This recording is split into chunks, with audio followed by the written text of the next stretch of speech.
Ya, selamat pagi teman-teman. Assalamualaikum. Alhamdulillah ya. Sekarang saya ada di stasiun Tokyo. Sekarang jam 6 lebih 15 menit ya kira-kira. Ya nanti kita ya bareng-bareng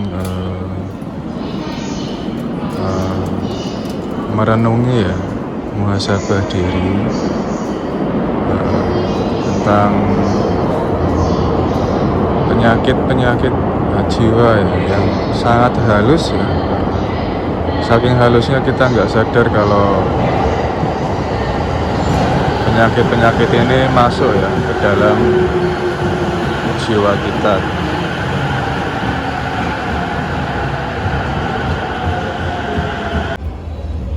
Ya, ini suasana stasiun Tokyo, stasiun bawah tanah teman-teman ya. Itu sudah pada turun ya orang-orangnya. Nah ini ya kegelapan ya yang absolut.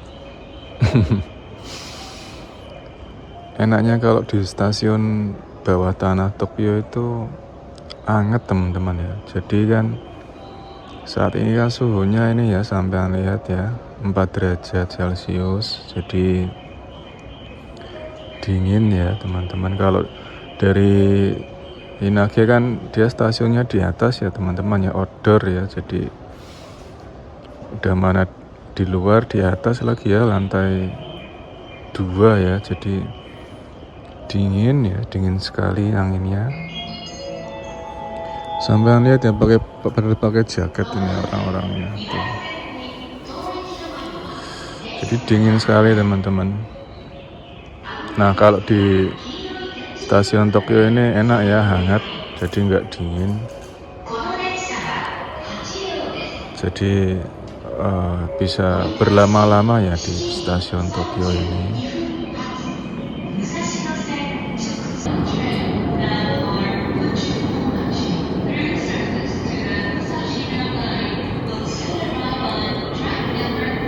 Saya pernah sampai Fukuoka teman-teman. Pulang kerja ke Fukuoka ya, jauh teman-teman ya, 2 jam.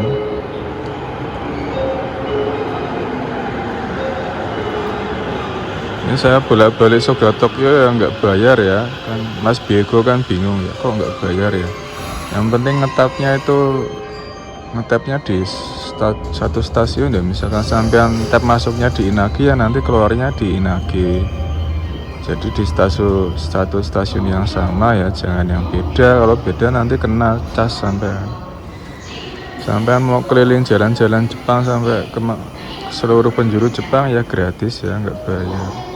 Yang penting ada kartunya. Cuma saya belum pernah sih kalau yang di stasiun Tokyo, misalkan saya tap masuk terus keluar lagi nggak bisa ya, belum nyoba ya.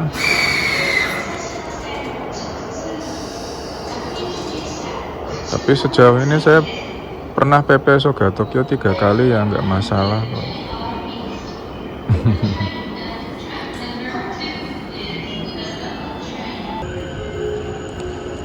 Ya, kita bareng-bareng teman-teman ya, muhasabah diri di stasiun Tokyo ini. Jadi ada 6 pencuri ya teman-teman ya, yang secara halus ya, sangat halus masuk ke dalam diri kita ya, dan mencuri ketenangan jiwa kita. Jadi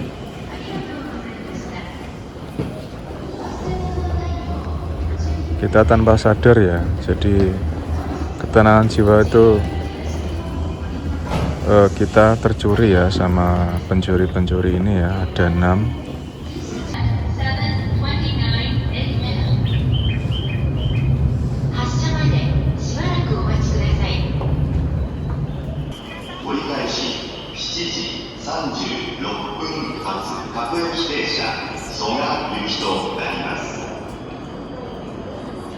Ya kalau di dekat ini ya, gerbang mau ke atasnya itu hawanya dingin teman-teman. Tapi kalau kita duduk di diem di yang di tengah-tengah ya itu anget ya, nggak dingin.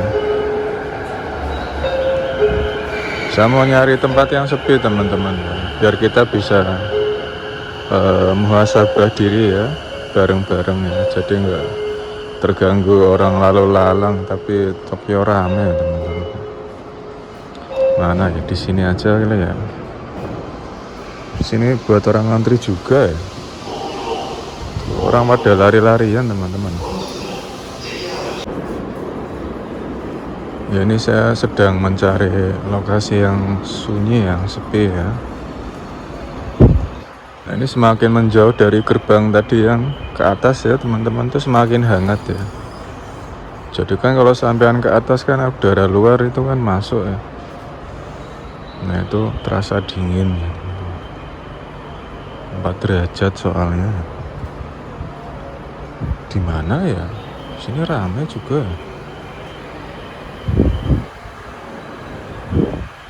Nah di sini aja teman-teman ya. Tapi kalau di sini orang ngantri nggak ya?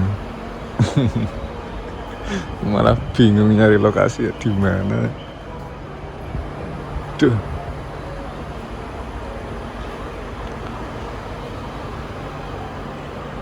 Kayaknya sih cocok di sini teman-teman ya. Kita ngobrol, tapi ini ada antrian ya. Coba nyari paling ujung ya.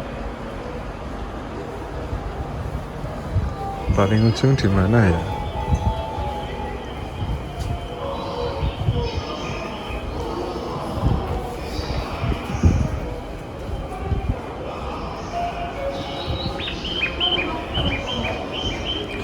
Ternyata teman-teman ya, cewek-cewek itu kan kadang cuma pakai rok gitu ya, jadi tuh kayak gitu ya, cuma pakai rok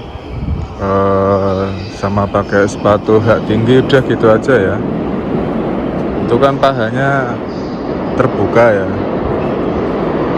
Itu memang ternyata tuh kalau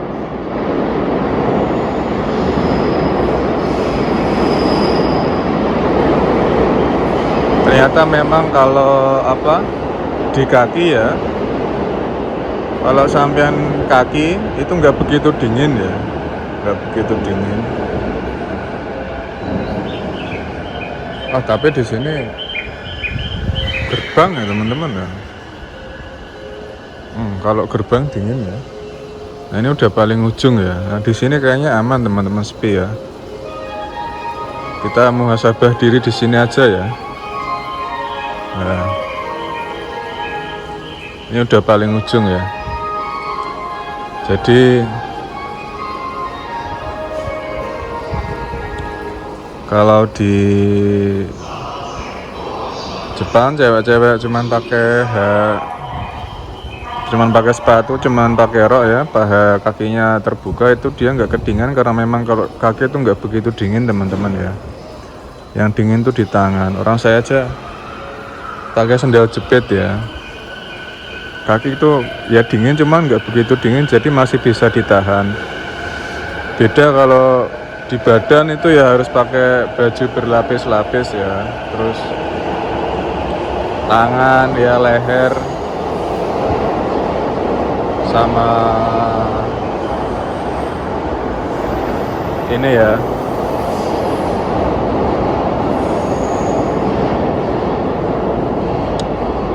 tangan, leher, terus apalagi ya badan intinya teman-teman. Kaki nggak begitu dingin, makanya pada masih tahan ya, anak-anak sekolah yang cewek-cewek, begitupun juga yang dewasa ya. Jadi lanjut teman-teman ya. Ada 6 ya pencuri yang bisa merusak jiwa kita ya, ketenangan jiwa kita, yang tanpa kita sadari ya. Setiap hari itu kita selalu dicuri ya, dan kita tidak menyadarinya. Jadi 6 pencuri ini ya Yang pertama adalah ya, menurut Syekh Abdul Qadir Jailani, yang pertama adalah marah teman-teman ya. Kata Syekh Abdul Qadir Jailani itu marah itu seperti cuka yang merusak madu teman-teman ya. Jadi marah itu merusak jiwa kita teman-teman ya. Ibarat tuh cuka yang merusak madu. Marah itu ya ketika kita teman-teman ya tidak menerima ya, tidak terima dengan apa yang terjadi ya di saat ini ya. Jadi karena kita tidak menerima ya apa yang ada di hadapan kita, akhirnya kita marah teman-teman ya. Ada yang bilang juga ketika kita marah itu seperti kita minum racun ya. Jadi pas kita minum racun ya, terus kita teriak ya ke orang yang kita benci atau yang tidak kita sukai. Misalkan sambil minum racun kita ngomong ya, mampus lu ya gitu ya, mati lu gitu. Padahal yang minum racun kita ya, yang mati yang nanti kita sendiri gitu teman-teman. Jadi marah itu seperti racun ya teman-teman. Kalau kata Syekh Abdul Qadir itu seperti cuka yang merusak madu. Sering ya kita ketika sudah tenang hati kita, pas ada aja ya, entah itu di tempat kerja atau di kehidupan sehari-hari atau di jalan,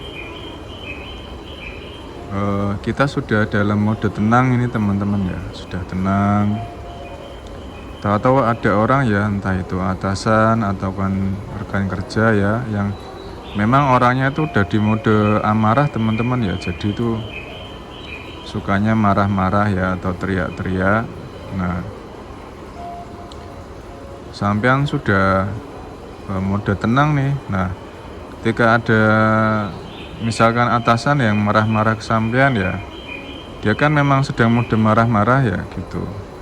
Dalam mode amarah, dia marah-marah mencaci maki sampean jangan terbawa ya. Kita jangan terbawa ya teman-teman ya sama amarah itu ya. Jangan karena misal atasan kita marah-marah akhirnya kita ikut balas marah ya gitu teman-teman. Atau jangan atasan deh, rekan kerja yang selevel sama kita ya. Ada rekan kerja yang selevel sama kita, misalkan maki-maki kita ya, kita jangan terpancing teman-teman ya. Misalkan sudah merasakan amarah di dalam dada kita ya, segera kita menjauh ya, menjauh terus mendinginkan diri ya. Jadi di pause dulu ya, disadari, oh aku marah ya. Kenapa aku marah ya. Jadi gitu kita bisa merespon dulu ya amarah ini. Jadi kita tidak membalas dengan amarah juga gitu teman-teman. Soalnya kadang kan kita misalkan dicaci maki orang teman-teman ya, terus kita balas ya mencaci maki dia ya, seolah-olah kita seri gitu ya teman-teman ya, satu-satu gitu ya. Padahal enggak teman-teman. Ketika kita membalas dengan marah ya, dengan balik mencaci maki, itu kita kebobolan ya teman-teman.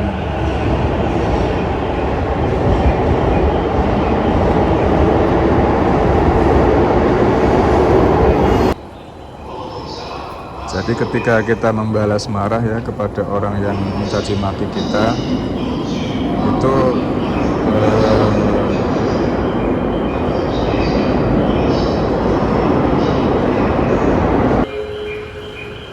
jadi pas kita membalas ya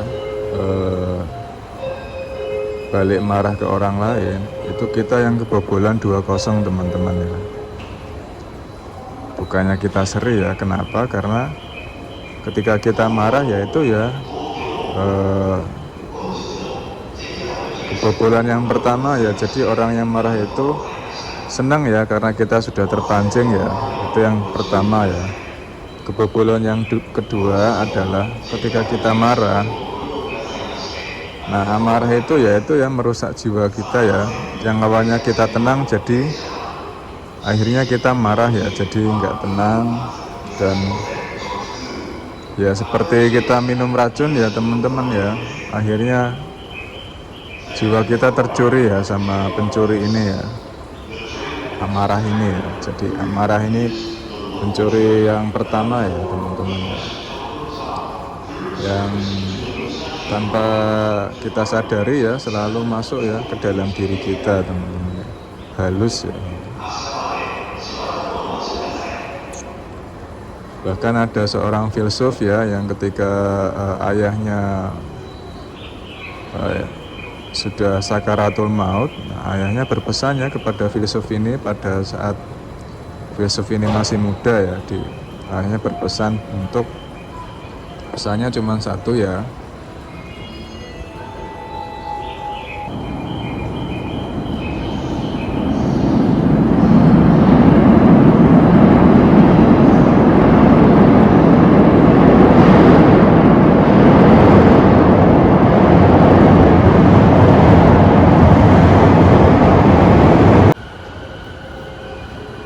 jadi pesannya cuma satu teman-teman ya, pesan ayah ini ya,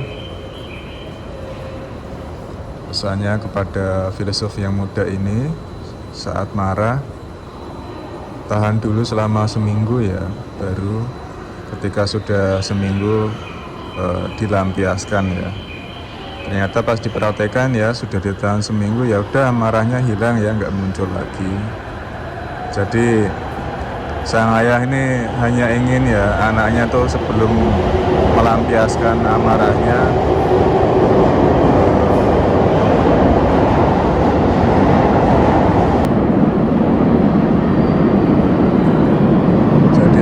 melampiaskan amarahnya disadari dulu ya, dilihat dulu selama 1 minggu gitu. Nah ketika sudah disadari kan namanya perasaan, kalau kita lihat kita sadari kan lama-lama hilang teman-teman ya. Jadi karena terbiasa seperti itu ya akhirnya sang anak ini jadi menjadi seorang filsuf besar ya, saya lupa namanya siapa. Seperti itu teman-teman ya, marah ya teman-teman, hati-hati, itu bisa merusak ketenangan jiwa ya. Itu yang pertama. Terus yang kedua adalah hasad atau dengki teman-teman ya. Hasad atau dengki ini ya, kata Syekh Abdul Qadir Jailani, itu seperti api ya, membakar kayu ya. Jadi seperti api membakar kayu ya, jadi membakar kebaikan kita ya.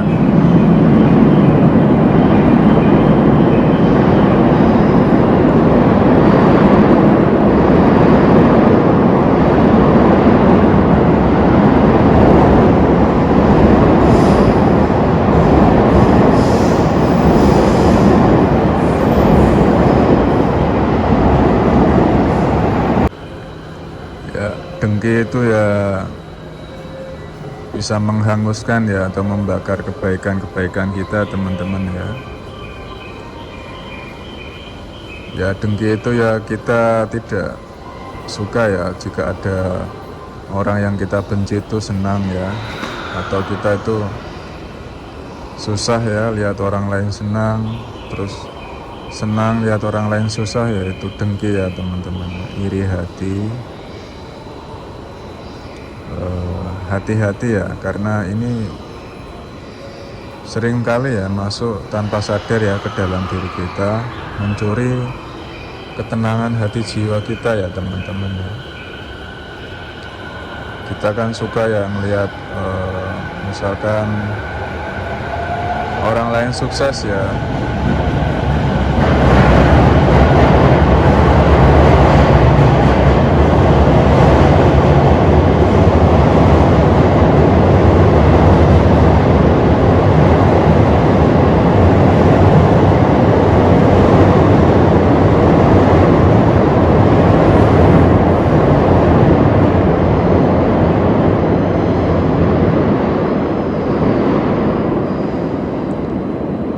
kadang kita bisa melihat orang lain sukses ya, padahal ya kita nggak benci ya, cuman kadang tuh kita merasa iri ya, dengki ya. Itu hati-hati ya, disadari, karena itu bisa mencuri ketenangan hati jiwa kita, teman-teman ya.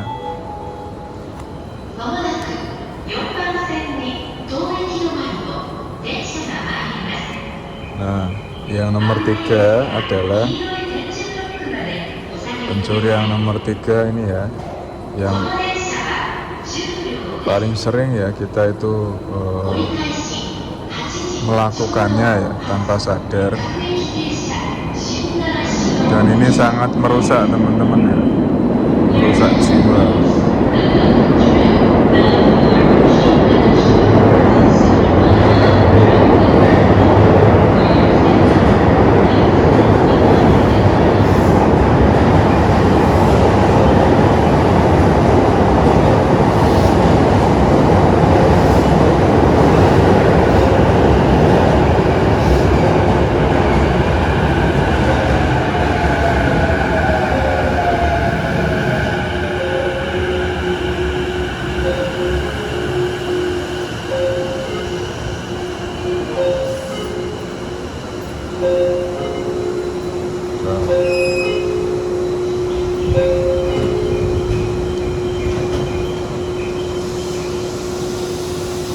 Yaitu adalah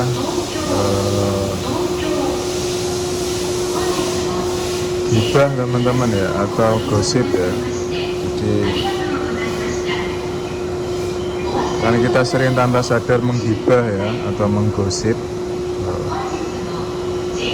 itu biasanya kalau saat kita kumpul-kumpul ya sama temen atau sama saudara-saudara, kadang lagi enak-enak nongkrong ya, kita ngegibah, menggosip ya.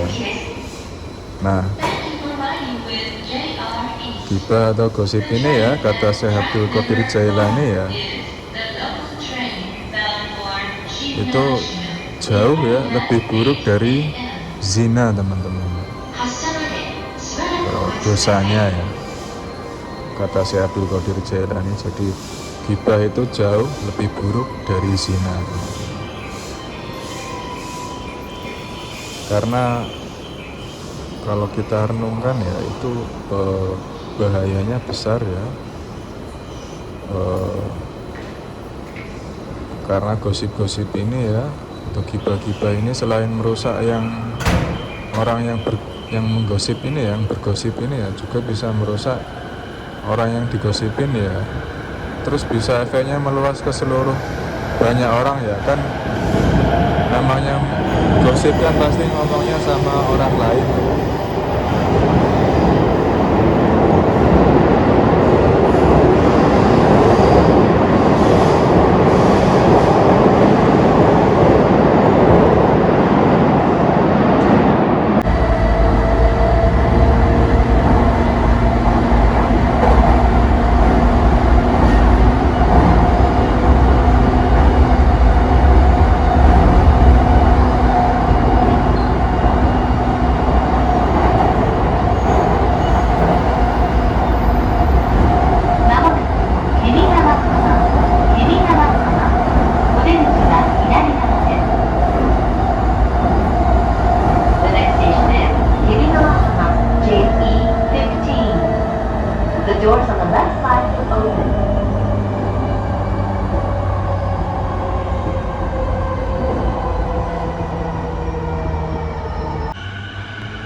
The next station is Iname Taigan, JE 16.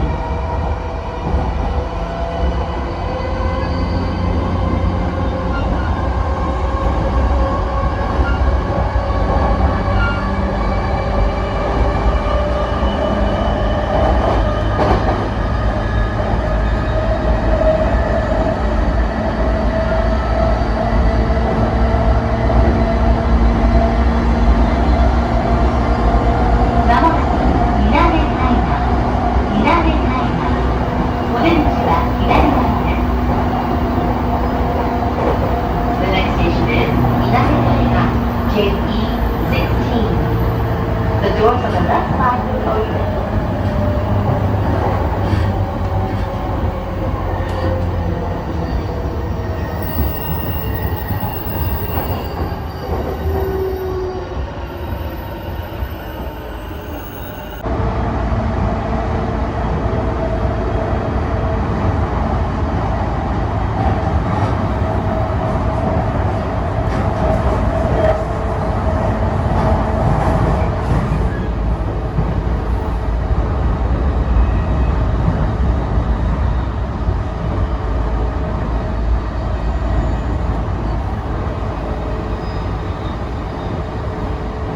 まもなく終点相馬お出口は左側です。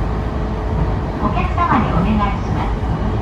折り返しの電車への引き続きのご乗車はご遠慮ください。乗車マナーへのご協力をお願いいたします。今日も JR 東日本をご利用くださいましてありがとうございました。Next stop is 八丁ボール。明日までしばらくお待ちください。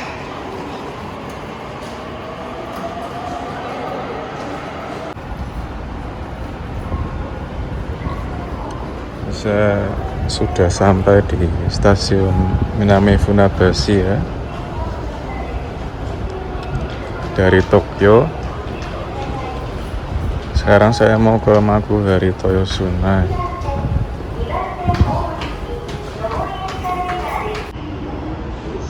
Ya, ini jam 11:10 nanti datang keretanya.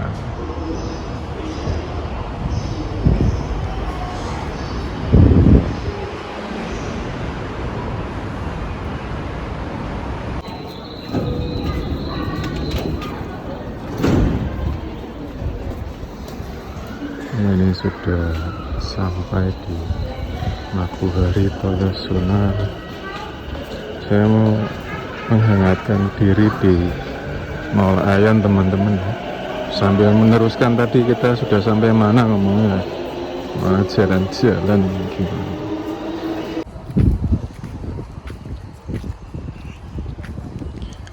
Tadi ngomongnya sampai mana ya, sampai gosip ya atau gibah ya. Tapi nanti tak terusinnya di dalam mall aja ya, yang hangat, soalnya di luar dingin. Saya juga mau makan dulu ya, mau makan natto dulu buat isi perut. Sekalian nanti kita bahas ya teman-teman, cara membersihkan pencuri jiwa ini ya, biar ketenangan kita tuh tidak selalu dicuri ya. Jadi kita bisa selalu tenang hidupnya, seperti itu. Ya kalau di dalam mall anget ya. Alhamdulillah. Di luar dingin soalnya.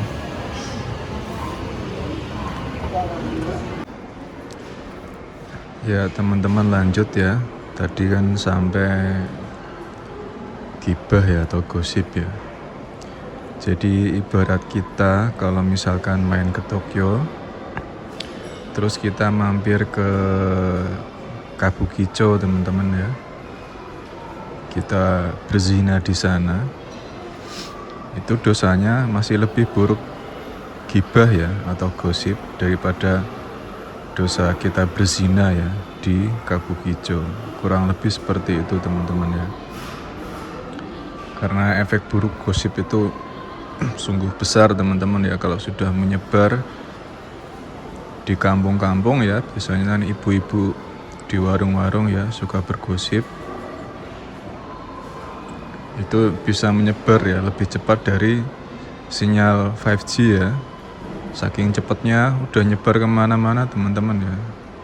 Dari kampung ke kelurahan ke kabupaten ya. Mungkin bisa sampai provinsi atau nasional ya, dan bahkan mungkin bisa internasional ya, seperti berita-berita hoax itu kan juga termasuk gosip ya teman-teman. Nah itu yang ketiga ya, tadi ada marah, iri dengki, dan yang ketiga gosip ya atau gibah. Terus pencuri yang keempat ya adalah fitnah teman-teman ya. Nah, fitnah ini adalah lebih buruk ya dari ghibah atau gosip ya, karena ibarat fitnah ini adalah sesuatu yang tertidur teman-teman ya. Barang siapa yang membangunkannya maka Allah akan melaknatnya teman-teman ya. Saking buruknya fitnah ya, jadi fitnah itu kita menuduh orang teman-teman ya, menuduh orang berbuat jahat atau berbuat yang buruk, padahal orang itu tidak berbuat seperti itu teman-teman ya. Jadi fitnah itu ya, ada kan yang disebutkan fitnah lebih kejam daripada pembunuhan teman-teman. Nah kalau gosip itu lebih buruk daripada zina teman-teman. Nah ini kalau fitnah lebih buruk dari pembunuhan. Itu saking buruknya ya Allah melaknat ya orang-orang yang suka memfitnah ya. Jadi jangan sampai kita ya memfitnah orang ya. Ya pernah ada cerita ya, kalau di kampung kan suka ada ini teman-teman ya, rewang-rewang gitu ya kalau ada acara hajatan. Nah, kebetulan ada seorang ibu ya, ibu ini saudara dari yang punya hajatan ya. Jadi ibu ini diundang ya untuk bantu ya rewang-rewang masak-masak. Kebetulan ibu ini juga penjual ini ya, nasi keliling ya sama lauk-lauk ya di perumahan-perumahan, pakai sepeda ya. Nah, pas rewang-rewang itu ya, pas bantu-bantu masak itu lagi masak-masak, nah yang punya hajatan nuduh ibu ini ya, yang bantu masak ini ya, dituduh ya, yang ibu penjual nasi keliling ini dituduh ya mencuri ya teman-teman, mencuri bawang teman-teman ya, bawang, mencuri bawang.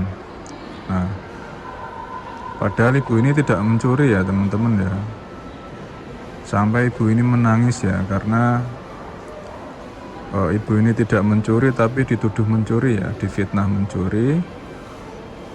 Bahkan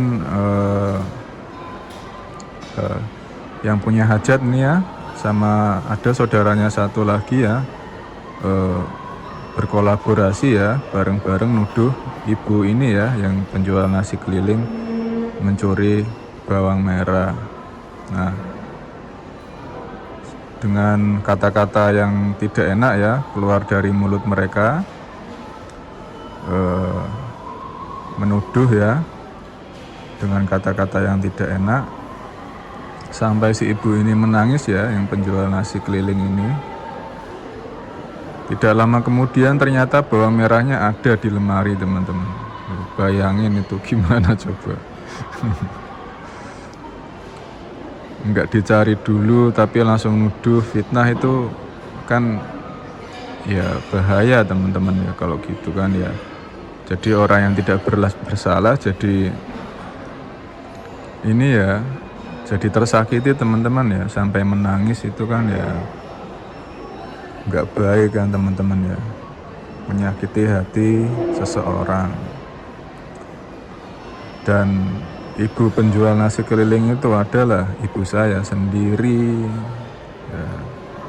Itu sekedar contoh aja teman-teman ya, buat kita semua agar menghindari ya perilaku fitnah ya, atau menuduh ya tanpa bukti. Bahkan mungkin bisa sengaja juga ya, sengaja memfitnah ya, supaya kehidupan orang lain hancur. Itu lebih buruk lagi teman-teman ya, sudah ada kesengajaan. Itu nanti Allah akan melaknat ya orang-orang yang suka memfitnah teman-teman. Jadi lebih baik kita hindari. Nah yang nomor 5 adalah bakhil atau pelit teman-teman ya. Nah, disebutkan dalam kitab Syekh Abdul Qadir Jailani ya, Sirul Asror, bahwa orang yang pelit atau bakhil ya tidak akan masuk surga, teman-teman. Ya gimana mau masuk surga ya, teman-teman ya. Jadi surga itu kan identik dengan ketenangan, teman-teman. Nah, kalau kita pelit kan hidup kita ya selalu terfokus ya atau sibuk ya untuk selalu mengurusi uang ya atau duit ya, sehingga kita melekat ya sama uang itu, dan seluruh pikiran kita ya, tenaga kita dicurahkan untuk gimana caranya uang kita tuh selalu bertambah ya, jangan sampai berkurang. Bahkan mungkin kalau ada saudara atau keluarga yang sakit ya, kita mau ada yang minta tolong buat minta uang, mungkin bisa-bisa nggak kita kasih ya, saking kitanya tuh melekat sama uang ini ya, saking pelitnya ya. Ya itu ya jadinya nggak tenang ya, pikirannya nggak tenang, mau tidur nggak enak ya, jadinya mikirin uang terus ya. Gimana mau merasakan surga ya, merasakan ketenangan, orang yang dipikirkan cuman uang aja ya. Kurang lebih seperti itu, teman-teman ya. Nah, yang terakhir yang nomor 6 adalah ria atau pamer, teman-teman ya.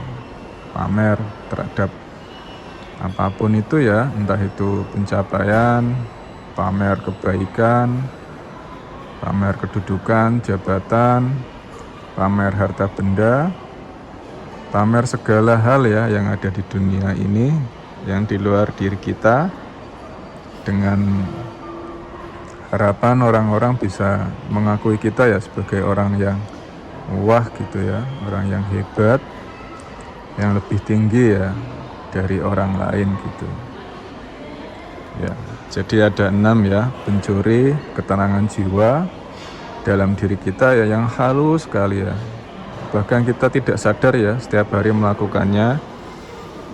Saya ulangi lagi, ada 6. Yang pertama itu marah, yang kedua itu hasad ya atau iri dengki, yang ketiga gibah atau gosip, keempat fitnah, kelima pelit ya atau bakhil, dan yang keenam adalah pamer ya atau ria.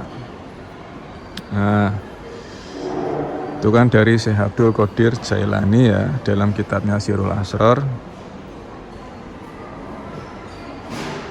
Kemudian ada lagi tambahan ya dari Imam Ghazali, wahai orang-orang yang baik ya, teman-teman semua kan orang baik ya. Imam Ghazali bilang ya, wahai orang-orang yang baik, jangan mudah tertipu ya. Jadi banyak ya orang yang sudah merasa baik ya atau merasa benar, mereka tertipu ya gitu, teman-teman ya. Jadi kita kadang merasa sudah baik ya, merasa sudah benar ya, padahal itu adalah perilaku orang-orang yang tertipu. Kok bisa tertipu? Nah, jadi orang-orang yang merasa sudah benar atau sudah baik ya, sudah merasa di jalan kebenaran ini kadang merasa percaya diri, teman-teman ya, karena sudah merasa baik hingga akhirnya sembrono ya. Sembrono tuh melakukan hal yang tidak baik ya, biasa aja, nanti juga diampuni kok sama Gusti Allah gitu ya, kan Allah Maha Pengampun. Jadi misalkan nanti habis judi atau habis berbuat maksiat ya, nanti sholat juga nanti langsung hilang kok dosanya, misalkan gitu. Terus nanti misalkan puasa Ramadan juga nanti dosa-dosanya hilang, gak apa-apa, nanti biar impas kan, 0-0 kan gitu, seringnya seperti itu. Nah, kalau seperti itu perilaku kita ya, kita adalah orang yang tertipu ya, mengira diri kita adalah orang yang baik ya, padahal tidak ya. Padahal tidak ya, kita bukan orang yang baik kalau seperti itu, teman-teman. Kemudian yang kedua ya, orang-orang tertipu yang kedua yaitu merasa bahwa gurunya atau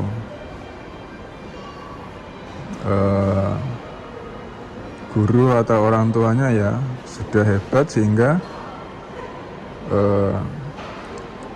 kita juga merasa hebat gitu ya, merasa sudah baik atau sudah benar ya karena memfollow ya atau mengikuti guru-guru yang hebat, misalkan aliran-aliran seperti itu ya.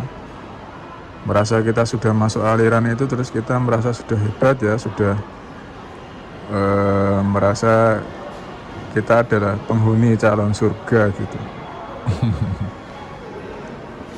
Jadi bersandar ya pada kehebatan atau kebaikan guru ya atau orang tua kita ya. Nah, ini kata Imam Ghazali ya, seperti orang ya yang melihat gurunya makan ya.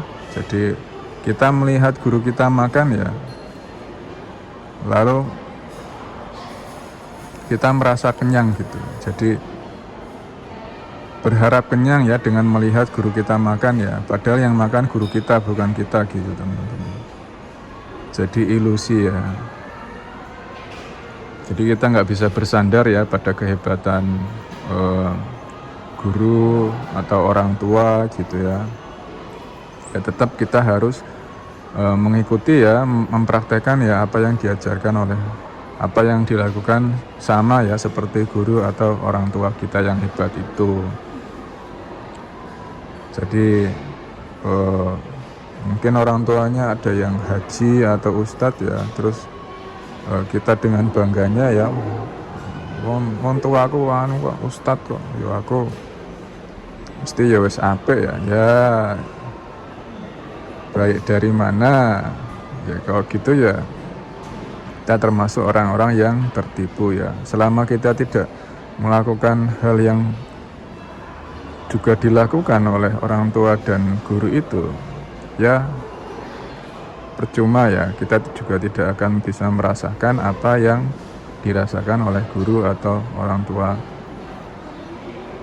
kita yang hebat-hebat itu, seperti itu. Kemudian yang ketiga yaitu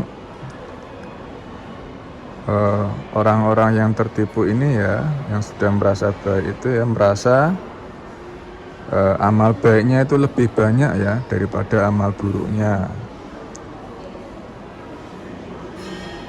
Jadi itu udah merasa tuh amal baiknya tuh udah banyak ya.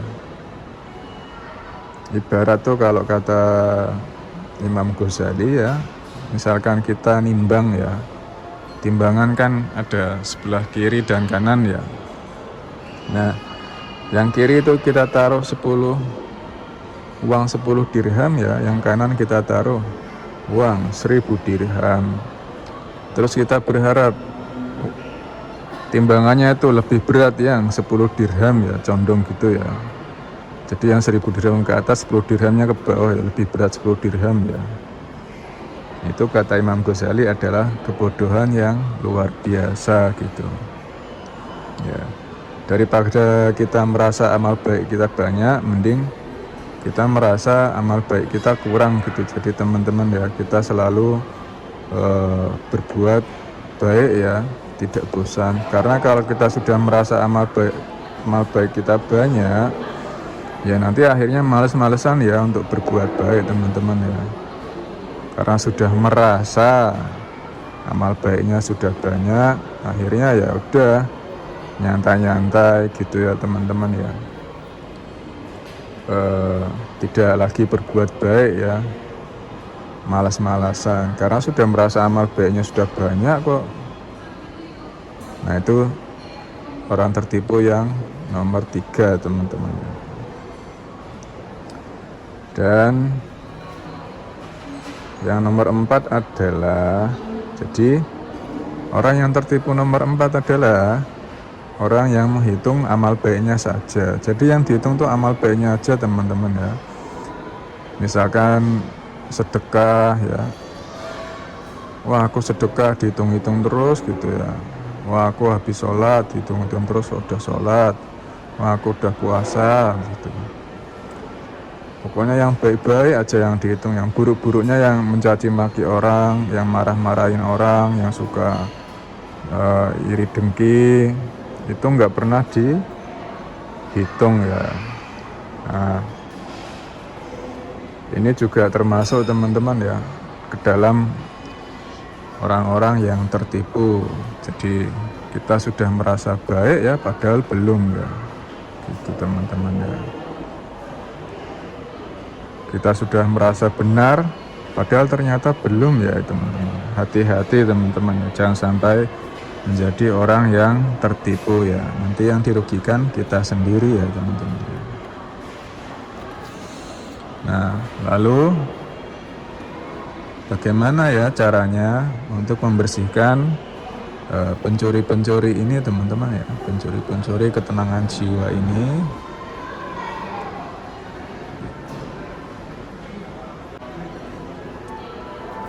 Nah, ini ada kiat-kiat ya, ada tips dari Imam Ghazali dalam kitabnya ya Ihya Ulumuddin, cara membersihkan kotoran-kotoran jiwa teman-teman ya, yang mencuri ketenangan jiwa kita ini ya. Bersih-bersihnya atau cara membersihkannya adalah sebagai berikut teman-teman. Nah, yang pertama, syahwat perut ya, dan di bawah perut teman-teman ya. Jika kita sering ya mengalami ujian syahwat ya, perut ya, di bawah perut ya, jadi lapar makan, terus yang di bawah perut ya itu ya apa, pikiran-pikiran kotor, ingin melakukan hal yang tidak senonoh ya, itu jalan bersih-bersihnya adalah dua teman-teman ya. Yang pertama itu menikah ya, yang kedua puasa gitu. Jadi supaya nggak terjerumus dalam perbuatan zina, atau supaya bisa mengontrol ya nafsu, bisa stabil gitu ya. Ya sebaiknya kalau yang masih jomblo atau single ya menikah teman-teman ya. Terus untuk yang syahwat perut ya, itu bisa dengan puasa teman-teman ya. Jadi bisa lebih dikontrol nafsu perutnya ya. Jadi enggak makan terus gitu teman-teman ya. Godaannya kan gitu ya, perut ya, ingin makan terus ya. Atau bisa salah satunya teman-teman ya, misalkan mau menikah tapi belum ada jodohnya, belum ada istrinya ya, bisa puasa teman-teman ya. Tapi puasanya ya yang benar ya. Jadi kita tidak hanya menahan lapar, tapi juga sambil melihat ya, atau menyadari pikiran, perasaan, dan tubuh kita teman-teman ya.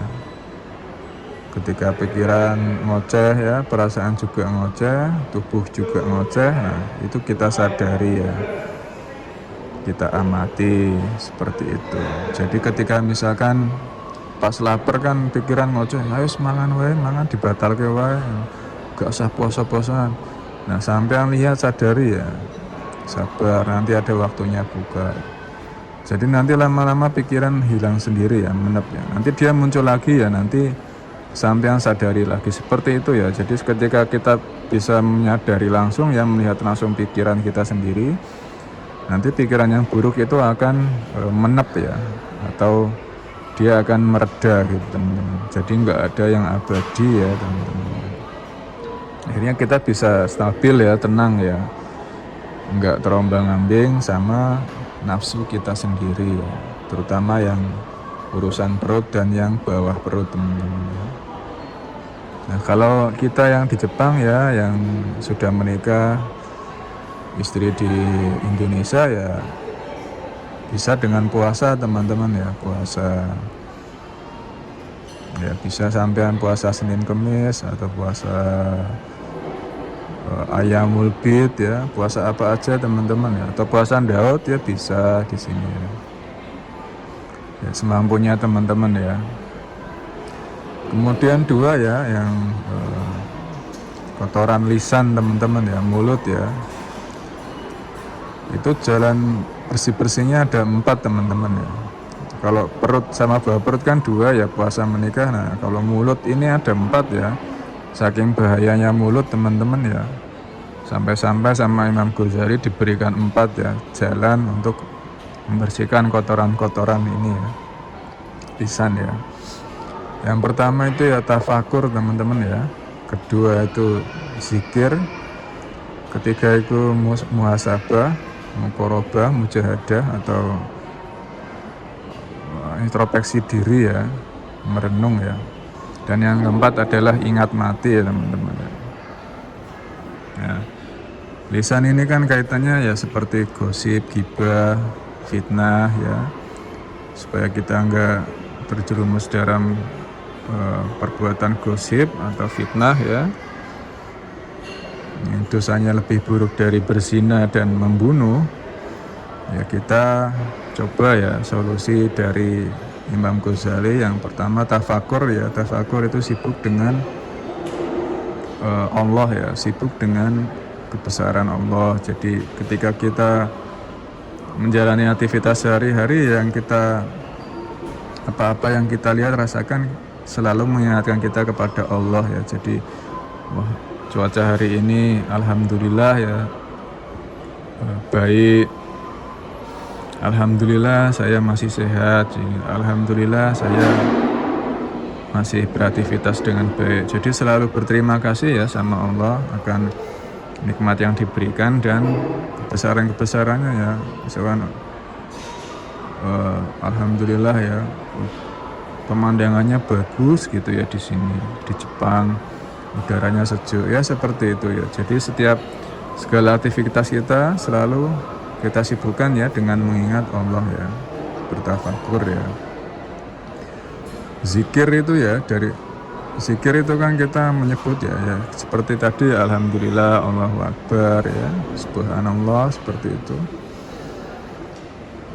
Jadi lisan kita selalu sibukkan dengan berzikir ya. Ya bisa sampean dalam hati juga bisa. Jadi ketika sering berzikir kan kita akhirnya mengurangi ya intensitas gosip ya atau kemungkinan untuk memfitnah ya. Yang paling susah kan untuk mencegah kita dari bergosip ya atau bergibah, khususnya kalau pas kita kumpul ya sama teman-teman kan susah banget ya untuk menghindari menggibah atau menggosip orang lain ya. Itu teman-teman, daripada seperti itu mending kita zikir aja ya. Jadi berzikir gitu ya, lisannya itu disibukkan dengan asma-asma Allah. Nah yang ketiga itu introspeksi diri ya teman-teman ya. Itu yang muhasabah, muqarabah, mujahadah, introspeksi diri. Jadi kalau ada apa-apa jangan menyalahkan yang di luar diri ya. Lihat ke dalam diri ya, kok bisa seperti ini ya. Apakah saya ada yang salah gitu ya. Jadi selalu melihat ke dalam diri. Misalkan pas kerja ya, kita nggak bisa target misalkan ya, terus kita menyalahkan teman kerja kita ya, orang lain itu gara-gara dia, itu gara-gara dia ya. Nggak seperti itu ya. Kalau introspeksi diri kita langsung melihat ke dalam ya, ini nggak target kenapa ya, apakah saya kurang cepat kerjanya, apakah saya kurang cekatan, seperti itu ya kurang lebih teman-teman ya. Dan yang keempat adalah ingat mati ya. Kalau sudah ingat mati kan kita kan pasti akan mengurangi ya kata-kata, ucapan-ucapan, lisan-lisan yang tidak penting teman-teman ya, basa-basi yang menghabiskan waktu itu ya pasti akan kita kurangi ya. Karena mati kan kita tidak pernah tahu kapan ya, bisa hari ini atau detik ini atau 2 jam kemudian, tuh nggak ada yang pernah tahu teman-teman. Nah itu adalah rahasia Allah teman-teman ya. Nah itu ya cara bersih-bersih untuk kotoran lisan ya. Nah kemudian untuk bersih-bersih marah dengki, iri hati, itu jalan bersih-bersihnya ada 3 teman-teman ya. Yang pertama itu sabar dan syukur. Yang kedua itu memaafkan dan kasih sayang ya. Yang ketiga membaca Al-Quran teman-teman. Nah, jadi kita marah itu kan tidak menerima ya sesuatu yang tidak sesuai dengan keinginan kita ya. Kita marah sama orang kan karena kita nggak sabar kan ya sama orang itu. Nah, dengan kita sabar ya itu akan menghilangkan ya rasa amarah kita pada orang lain. Nah, dengan sabar kita bisa meredakan ya amarah yang muncul di dalam dada kita. Kita sadari, lalu kita introspeksi ya, kenapa kok saya marah gitu ya. Apa benar ini karena orang lain gitu? Karena tidak ada yang bisa membuat kita marah teman-teman ya, selain diri kita sendiri gitu. Jadi mau orang lain berbuat seperti apapun ya, kalau kitanya bisa menyadari amarah ini, kita nggak akan marah ya, kita nggak akan sumpek sama orang itu. Jadi jangan salahkan orang lain teman-teman ya, salahkan diri kita sendiri. Kenapa kok kita mau dibuat sumpek ya sama orang tersebut gitu. Kan yang kita nggak akan bisa mengendalikan ya, yang di luar diri ya, seperti orang lain gitu kan di luar diri kita ya, kita nggak akan bisa kontrol ya orang tersebut. Yang bisa kita kontrol ya diri kita sendiri ya, di dalam diri kita, jiwa kita. Jadi kita kendalikannya, kita sadari ya rasa amarah ini, kok aku marah ya, kenapa ya. Jadi diintrospeksi ya, aku nggak usah marah juga nggak apa-apa, ini cuma sampai sadari ya marah, oh aku sedang marah, udah nggak apa-apa, tenang, nanti lama-lama tenang sendiri gitu teman-teman ya. Jadi kita kasih kata-kata yang menguatkan hati gitu teman. Akhirnya jiwa kita pun tenang. Ya misalkan kita sama anak kita ya habis makan. Terus habis makan nggak diberesin piringnya ya, terus tahu-tahu kita marah ya. Kita sadari ya loh, kok aku marah kenapa ya? Oh karena anakku nggak beresin. Oh bisa jadi anakku lupa kan gitu. Ya udah, aku kasih tahu. Nah ini tolong diberesin dulu ya, kan gitu enak ya. Jangan langsung dibantai anaknya dengan kata-kata, kowe iki piye bermain ora diberesi, beresi ya, kayak gitu kan. Ya nanti anaknya malah sedih ya, kaget ya. Jadi disadari dulu, direspon ya rasa amarah yang muncul di dalam dada kita teman-teman ya. Seperti itu. Nah, untuk menghilangkan rasa iri hati atau dengki ya dengan cara bersyukur ya. Jadi mensyukuri segala apa yang sudah kita miliki teman-teman ya.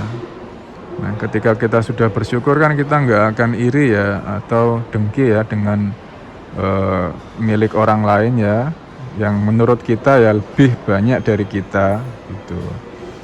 Ya, karena kita selalu membanding-bandingkan, akhirnya itu ya kita dengki dan atau iri hati. Dan karena kita tidak bersyukur terhadap apa yang kita miliki, jadinya ya kita selalu iri atau dengki teman-teman ya. Hati-hati ya, itu jadinya sabar dan syukur. Yang kedua itu memaafkan ya teman-teman ya, dan kasih sayang. Jadi yang pertama yang harus kita maafkan ya diri sendiri teman-teman ya. Misalkan kita sudah khilaf atau berbuat dosa ya kita maafkan diri kita, agar supaya kita tenang ya. Ketika kita tenang, jadi kita bisa move on untuk berbuat lebih baik lagi ya, tidak mengulanginya lagi ya. Kasih sayang yang sudah pasti ya, kalau kita kasih sayang sama orang lain, sama saudara kan pasti akan terbebas ya dari rasa marah dan dengki ya, iri dengki ini ya. Dan yang ketiga yaitu membaca Al-Quran ya. Mungkin kalau yang agama lain bisa membaca Alkitab atau kitab-kitab suci yang lain seperti itu. Nah, ketika kita disibukkan dengan membaca Al-Quran kan kita jadi lupa ya buat marah, buat dengki, buat iri hati seperti itu teman-teman. Kemudian untuk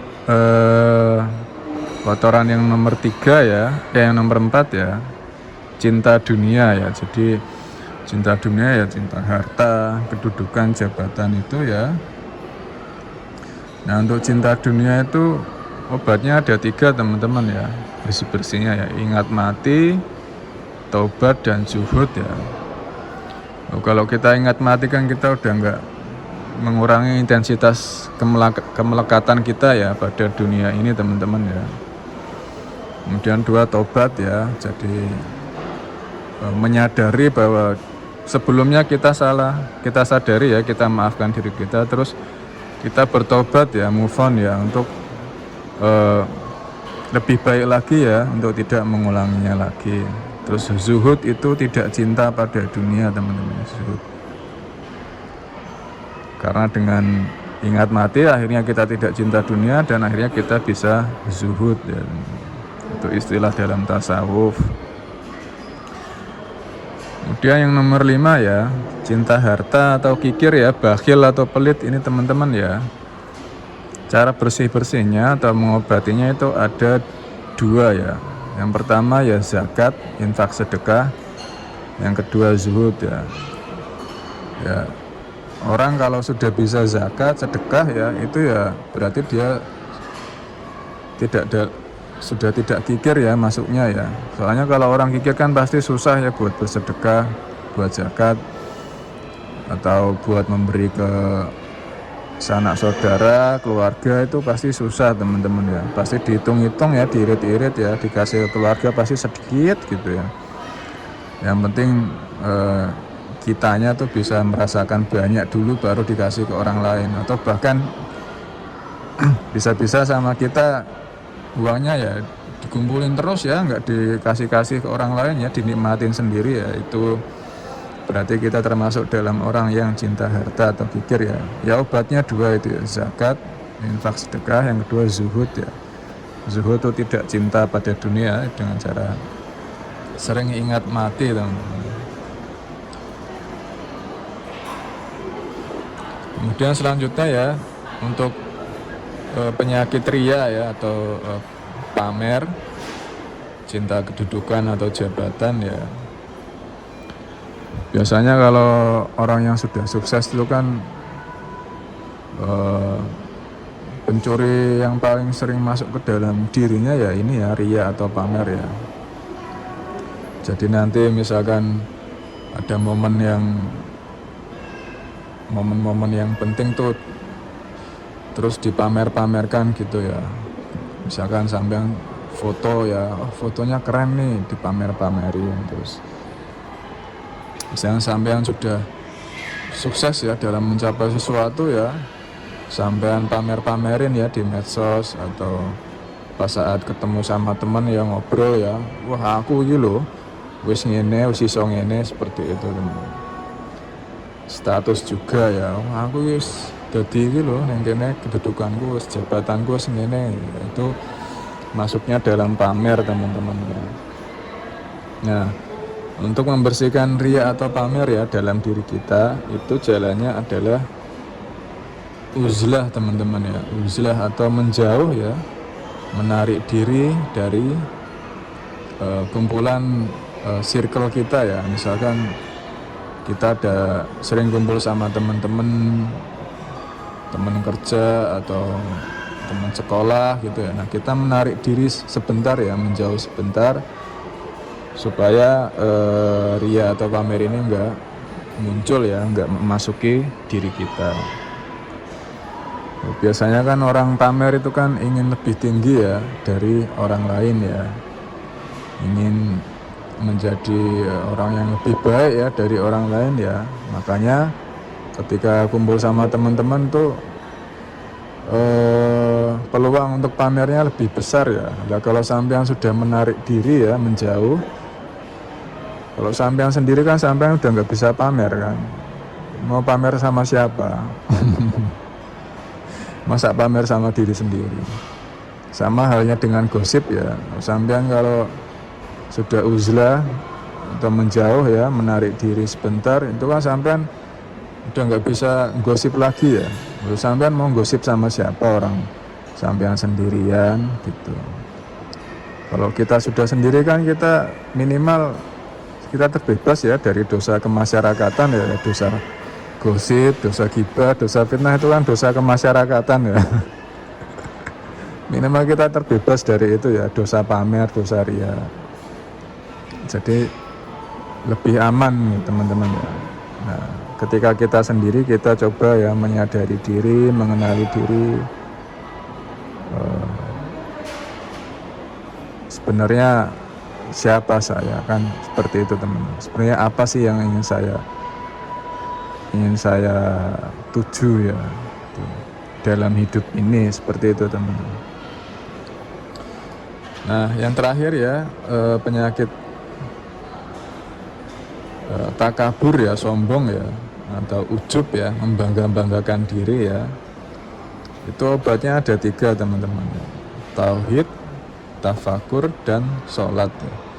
Tauhid itu ya meyakini ya bahwa hanya satu Tuhan ya, Allah ya, semesta.